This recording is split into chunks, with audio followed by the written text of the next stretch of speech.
Okay, fam, welcome back. So today we're going to be doing a quick video update on the markets as well as the portfolio. So with that being said, let's get it.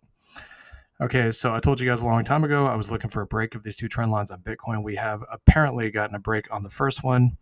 Still need to get above the EMAs, which we're currently testing right now, and then the next level to push into would be roughly about 88 to 92,000. And then, of course, this big trend line I told you guys about, this is the breaking point right here, 96,000. If we can get above that, there should be some pretty strong price action to the upside. And I think that will ultimately come as a result of more Fed rate cuts. That would be my guess. We'll see. So the NASDAQ is kind of all over the place today. It's up and down and all around. Hasn't decided yet what exactly it wants to do. It was up more this morning and then kind of slowly tapered off, as you guys can see. So on the 4 hourly time frame, still kind of slowly trying to move up here. No definitive direction yet. And you can see the bears trying to hold it down at the top of this box. There's a reason why we have these zones drawn in, so you can see it's struggling there. But once we get above there, we should be pushing up to 20,000 pretty quick. And Grayscale Trust, we'll have to cover that one in a separate video. But again, crypto as a whole, I'm expecting crypto to launch as soon as we get the announcement of more Fed rate cuts. Okay, so next things over here is that I wanted to cover real quick is the stocks above the 50 and the 200-day moving average is still quite low.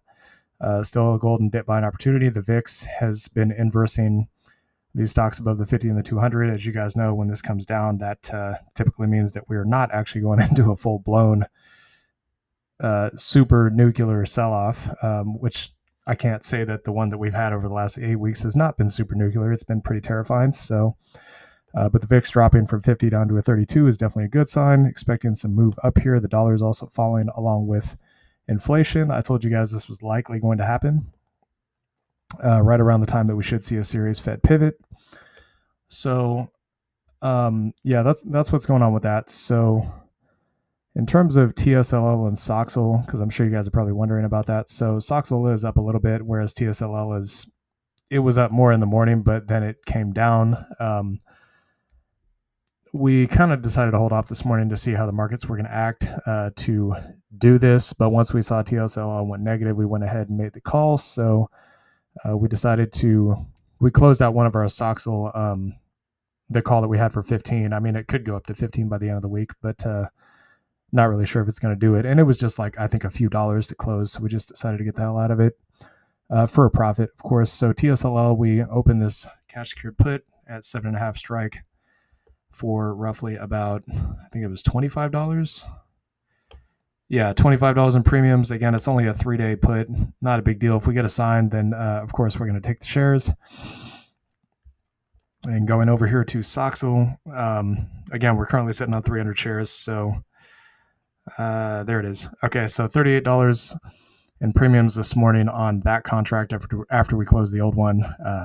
So, not bad. Again, that's just for 3 days. So if they get called away this week, then obviously we'd get the profit plus the $38 in premiums. So pretty good. Now, in terms of the positions that we bought, so we have stopped buying GPIC as of right now, and we bought more SPYT this morning. So you can see it's up at 21 shares. Still in profit as of right now. We'll have to see how this plays out going forward, but you can see here just shy of 12 shares at 1674, so it's not too shabby. And if the markets truly are at a bottom, this thing, even though it is a little bit more high yielding, should go up over the next 2, 3, 4 months. If this truly was the bottom, we'll have to wait and see. But in terms of TSLL,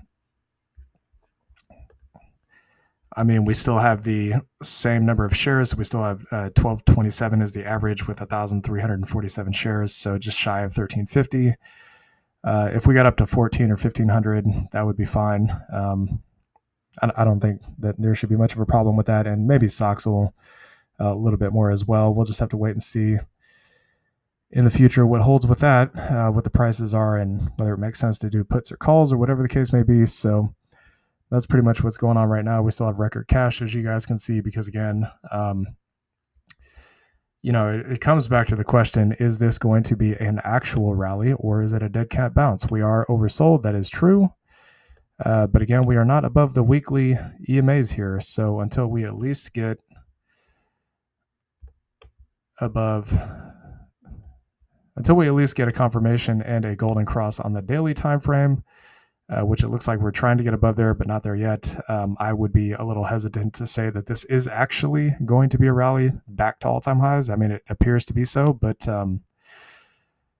I mean, we pretty much got a break of structure right about here at 19,000, but the next level we have to get above is right around that 19,800 if we are actually going to start pushing back to all-time highs at this point. And then, of course, the big level here at 20,500, that's the next major swing level. So if we can get above those, I would say, yes, we're probably going on another rally.